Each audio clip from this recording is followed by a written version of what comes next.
오늘 우리에게 주신 하나님 말씀 히브리서 10장 1절부터 18절까지 말씀입니다. 제가 읽어드리겠습니다. 율법은 장차 올 좋은 일의 그림자일 뿐이요 참 형상이 아니므로 해마다 늘 드리는 같은 제사로는 나오는 자들을 언제나 온전하게 할 수 없느니라. 그렇지 아니하면 섬기는 자들이 단번에 정결하게 되어 다시 죄를 깨닫는 일이 없으리니 어찌 제사 드리는 일을 그치지 아니하였으리요. 그러나 이 제사들에는 해마다 죄를 기억하게 하는 것이 있나니 이는 황소와 염소의 피가 능히 죄를 없이 하지 못함이라. 그러므로 주께서 세상에 임하실 때에 이르시되 하나님이 제사와 예물을 원하지 아니하시고 오직 나를 위하여 한 몸을 예비하셨도다. 번제와 속죄제는 기뻐하지 아니하시나니 이에 내가 말하기를 하나님이여 보시옵소서. 두루마리 책에 나를 가리켜 기록된 것과 같이 하나님의 뜻을 행하러 왔나이다 하셨느니라. 위에 말씀하시기를 주께서는 제사와 예물과 번제와 속죄제는 원하지도 아니하고 기뻐하지도 아니하신다 하였고 이는 다 율법을 따라 드리는 것이라. 그 후에 말씀하시기를 보시옵소서. 내가 하나님의 뜻을 행하러 왔나이다 하셨으니 그 첫째 것을 폐하심은 둘째 것을 세우려 하심이라. 이 뜻을 따라 예수 그리스도의 몸을 단번에 들이심으로 말미암아 우리가 거룩함을 얻었노라. 제사장마다 매일 서서 섬기며 자주 같은 제사를 드리되 이 제사는 언제나 죄를 없게 하지 못하거니와 오직 그리스도는 죄를 위하여 한 영원한 제사를 드리시고 하나님 우편에 앉으사 그 후에 자기 원수들을 자기 발등상이 되게 하실 때까지 기다리시나니 그가 거룩하게 된 자들을 한 번의 제사로 영원히 온전하게 하셨느니라. 또한 성령이 우리에게 증언하시되 주께서 이르시되 그날 후로는 그들과 맺을 언약이 이것이라 하시고 내 법을 그들의 마음에 두고 그들의 생각에 기록하리라 하신 후에 또 그들의 죄와 그들의 불법을 내가 다시 기억하지 아니하리라 하셨으니 이것들을 사하셨은즉 다시 죄를 위하여 제사 드릴 것이 없느니라. 아멘. 오늘 본문은 구약의 동물 제사가 우리를 온전하게 할 수 없다는 것을 언급하면서 예수 그리스도께서 영원한 속죄 제사를 드림으로써 우리를 영원히 온전하게 했다는 사실을 기록하고 있습니다. 먼저 오늘 본문을 좀 더 자세히 살펴보면은 1절부터 4절까지는 구약의 율법 제사의 불완전성에 대해서 언급하고 있는 것을 볼 수 있습니다. 즉 구약의 율법에 의한 동물의 희생 제사는 우리 인간의 죄를 완전히 되속하지 못한다는 그 한계성을 가지고 있다는 것입니다. 그리고 5절부터 10절까지는 예수 그리스도께서 자기 몸을 드림으로써 첫 언약을 폐하시고 새 언약을 세우심은 물론 성도들의 죄를 속량하여 거룩하게 하셨다고 강조하고 있습니다. 그리고 마지막으로 11절부터 18절까지는 예수 그리스도께서 영원한 속죄 제사를 드림으로써 성도들을 영원히 온전하게 하였기에 이제는 성도들이 더 이상 다른 제사를 드릴 필요가 없다는 것을 밝히고 있습니다. 그렇습니다. 구약의 율법적인 제사는 신약의 예수 그리스도의 십자가의 죽음과 부활에 대한 그림자일 뿐입니다. 오늘 본문을 보면서 예수 그리스도의 십자가의 대속적인 죽음이 우리에게 주는 영적 은혜가 어떤 것인지를 우리 모두 함께 들여다보겠습니다. 오늘 본문 1절을 보면은 율법은 장차 올 좋은 일의 그림자일 뿐이요 참 형상이 아니므로 그것을 통해서는 온전하게 할 수 없다고 말하고 있습니다. 다시 말하면은 구약의 동물 제사, 즉 율법적인 제사로는 우리의 죄를 온전하게 속량할 수 없다는 이야기입니다. 그것은 그림자일 뿐이고 참 형상이 아니라는 것입니다. 그렇다면 참 형상이란 참 형상이 무엇일까요? 예수 그리스도입니다. 우리의 죄를 위하여 이 땅에 오신 예수 그리스도는 십자가의 죽음과 부활을 통해 우리를 죄에서 구원하셨습니다. 그렇다면 여기서 우리는 한 가지 의문을 가질 수밖에 없습니다. 왜 하나님은 참 형상이신 예수 그리스도를 곧바로 보내지 않으시고 그 전에 그림자에 불과한 율법, 즉 온전하지 못한 제사 제도를 우리에게 주셨느냐 하는 것입니다. 그것에 대해서는 우리가 함부로 쉽게 단정할 수는 없지만은 성경을 통해 추측해 볼 때 한 가지 사실은 분명히 알 수 있습니다. 그것은 바로 우리가 어리석고 연약한 존재라는 사실입니다.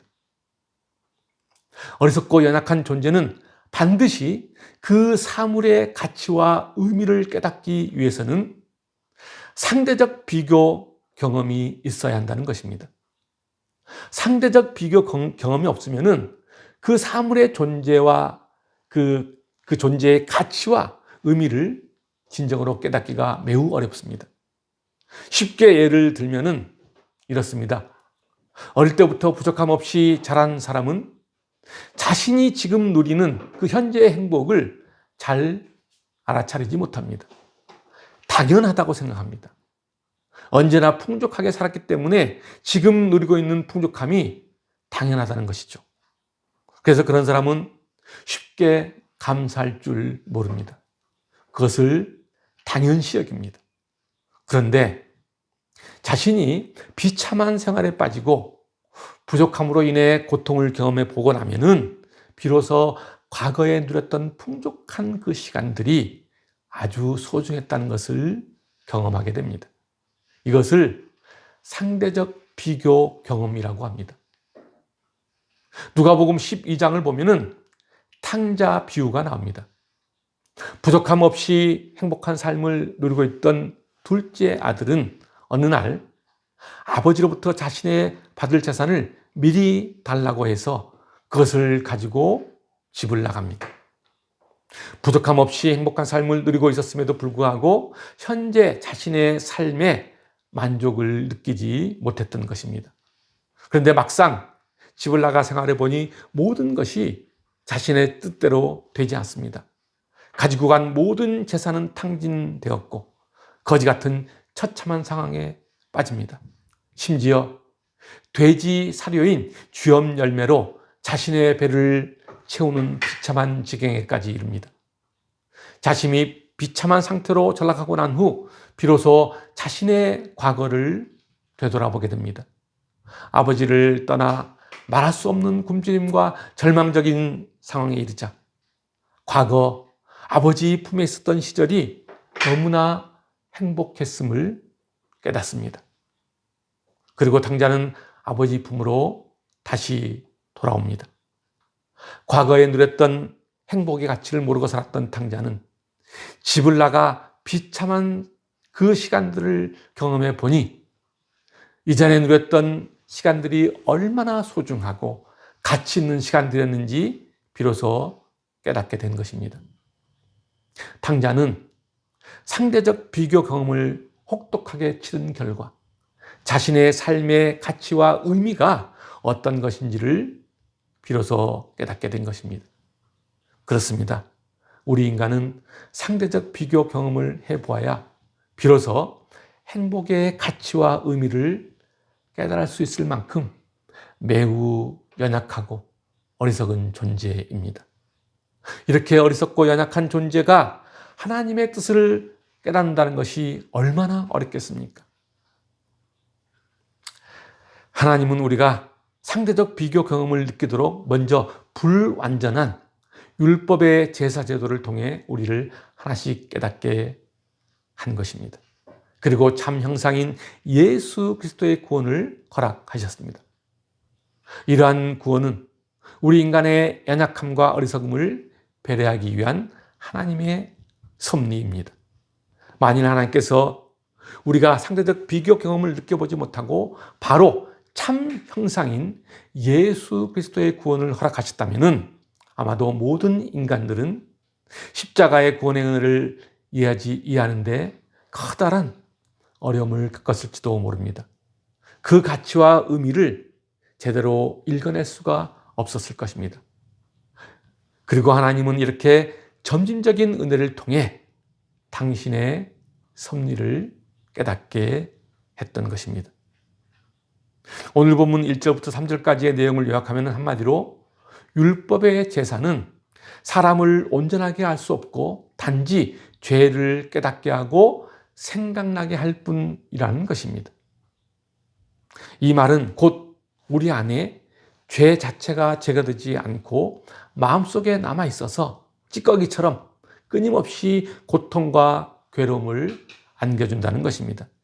자꾸 생각나게 한다는 것입니다.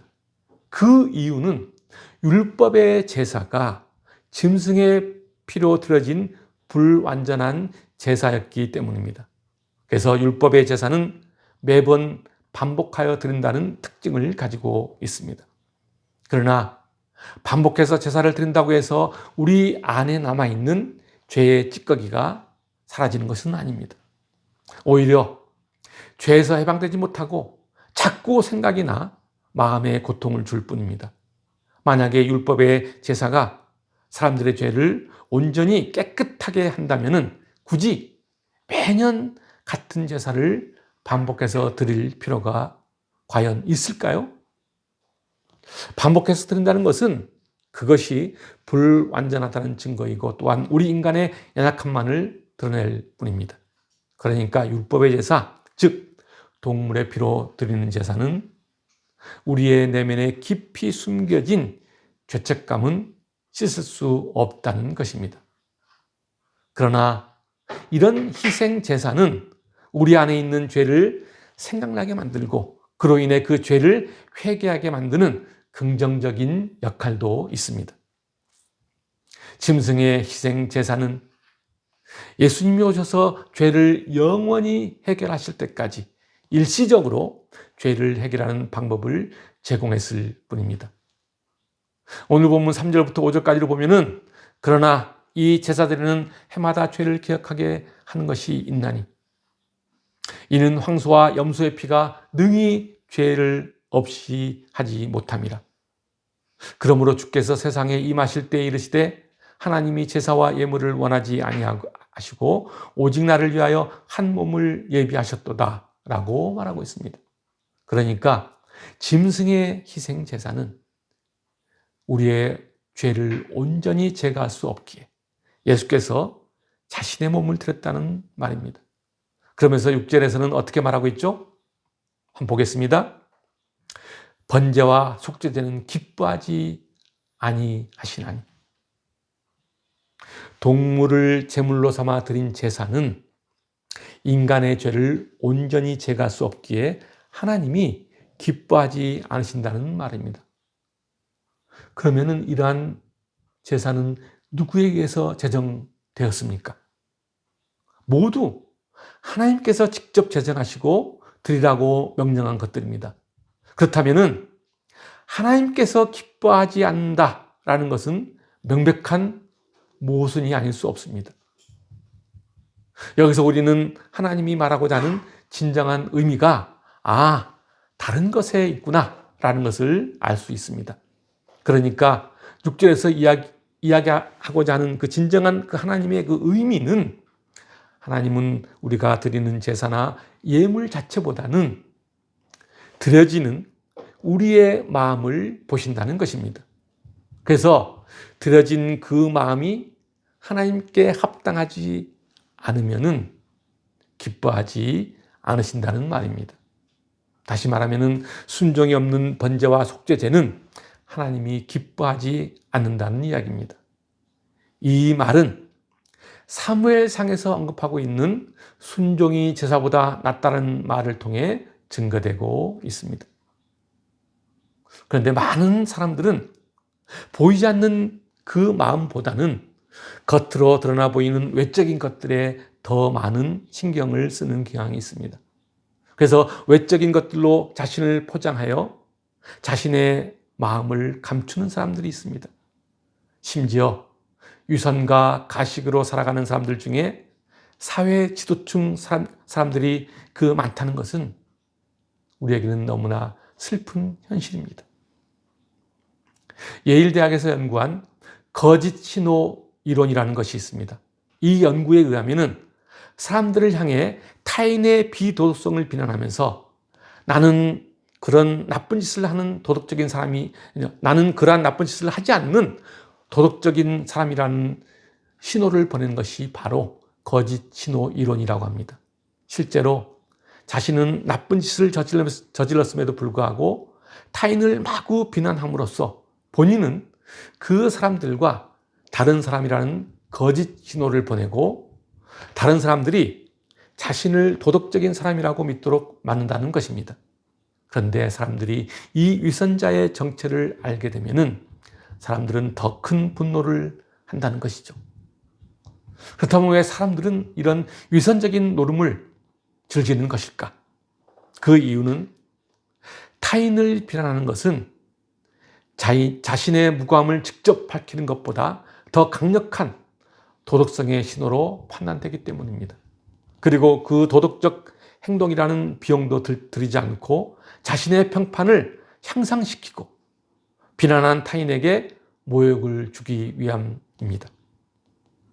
그래서 사람들은 이런 거짓된 행동들을 서슴없이 저지르는 것 같습니다.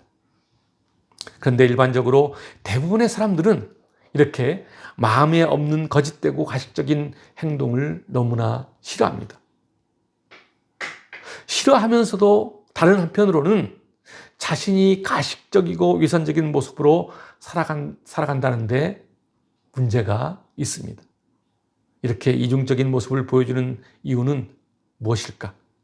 그것은 단 하나. 인간의 내면에 깊이 뿌리박혀 있는 죄성 때문입니다. 하나님이 이런 가식적이고 위선적인 모습을 기뻐하지 않으신다는 말은 바로 인간의 죄성을 싫어하신다는 것을 의미합니다. 그래서 하나님은 이 땅에 예수 그리스도를 보내신 것입니다. 오늘 본문 9절을 보면은 그 첫째 것을 폐하심은 둘째 것을 세우려 하심이라 라고 말하고 있습니다. 여기서 첫째 것과 둘째 것이란 율법에 의한 옛 언약과 그리스도를 통한 새 언약을 말합니다. 예수 그리스도께서는 하나님의 뜻을 행하려 오셨는데 그 목적은 바로 옛 언약을 폐하고 새 언약을 세우는 데 있다는 것입니다. 그러니까 옛 언약과 새 언약은 결코 함께 공존할 수 없음을 의미합니다. 사랑하는 성도 여러분, 우리가 새 언약을 붙잡기 위해서는 옛것을 과감하게 버려야 합니다. 더 나아가 천국의 것을 바라보며 하늘의 신령한 것을 조는다면 이 땅의 옛것을 과감하게 버려야 합니다. 그림자요 껍데기에 불과한 이 땅의 옛것들은 모두 과감하게 버리고 실체요 원형인 예수 그리스도를 굳게 붙잡아야 합니다. 그래서 그리스도 안에 감추어진 보화를 풍성히 얻도록 해야 합니다. 그것이 축복의 삶이요 은혜로운 삶을 사는 지름길입니다.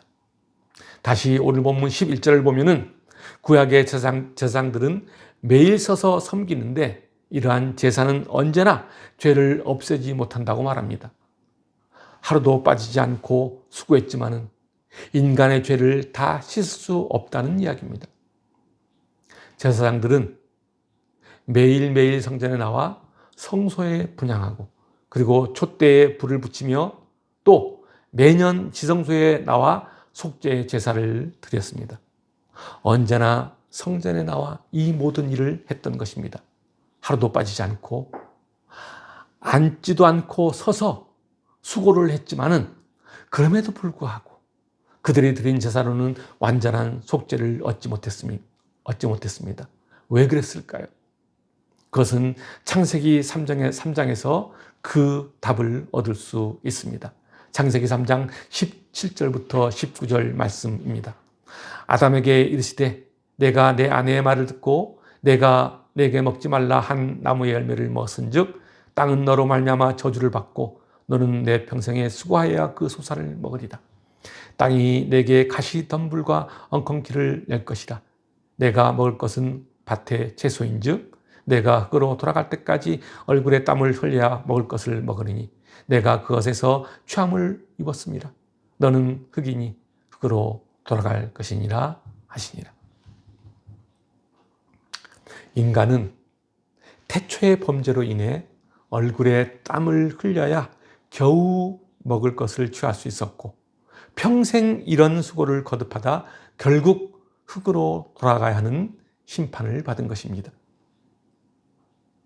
이런 수고를 죽을 때까지 거듭한 인간이 이 땅에서 얻은 것이 무엇일까요? 아무것도 없습니다. 왜 그랬을까요? 바로 하나님의 저주를 받았기 때문입니다. 참으로 절망적인 이야기입니다. 그런데 오늘 본문 12절을 보면은 이런 절망적인 상황을 해결할 수 있는 해답이 나옵니다. 12절 제가 읽어드리겠습니다. 오직 그리스도는 죄를 위하여 한 영원한 제사를 드리시고 하나님 우편에 앉으사 라고 말합니다. 그렇습니다. 이러한 저주를 끊고 절망적인 상황을 해결하신 분이 바로 예수 그리스도입니다. 단번에 영원한 속죄 제사를 이루고 하나님의 우편에 앉으신 예수 그리스도, 우리에게 완전한 구원을 얻게 하신 예수 그리스도가 그 해답인 것입니다. 구약의 제사장들은 매일같이 서서 제사를 드렸지만은 자신의 죄를 온전하게 해결하지 못했습니다. 그러나 예수 그리스도는 단번에 제사로 완전하고도 영원한 구원을 이루신 것입니다. 그래서 주님은 우리에게 이렇게 말씀하십니다. 마태복음 11장 28절입니다. 수고하고 무거운 짐진 자들아 다 내게로 오라. 내가 너희를 쉬게 하리라. 우리의 인생에 반복적으로 찾아오는 무거운 짐을 주님 앞에 내려놓읍시다. 그래서 하늘로부터 오는 평화와 안식을 풍성히 누립시다. 인생의 무거운 짐을 벗기실 분은 오직 예수 그리스도뿐이라는 사실, 그 주님께 나아갑시다. 2023년 시작하는 이 시점에 이제는 무거운 짐을 주님 앞에 내려놓겠다는 다짐으로 새롭게 나아가는 여러분이 되었으면 좋겠습니다. 다시 오늘 본문 12절을 보면은 그리스도는 죄를 위하여 영원한 제사를 드렸다고 말하고 있습니다. 이 말씀을 좀 더 쉽게 풀이하면은 우리 인간이 지은 죄의 대가를 지불하기 위하여 예수님께서는 자신의 몸으로 영원한 제사를 드렸다는 말입니다. 그러니까 우리가 지은 죄의 대가를 예수님께서 대신 지신 것입니다.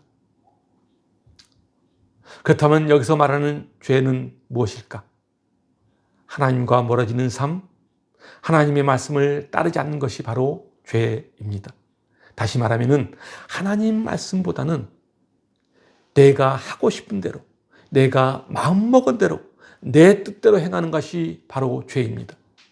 앞에서 말했듯이 우리 인간은 완전한 존재가 아닙니다. 참으로 어리석고 연약한 존재가 바로 우리들입니다.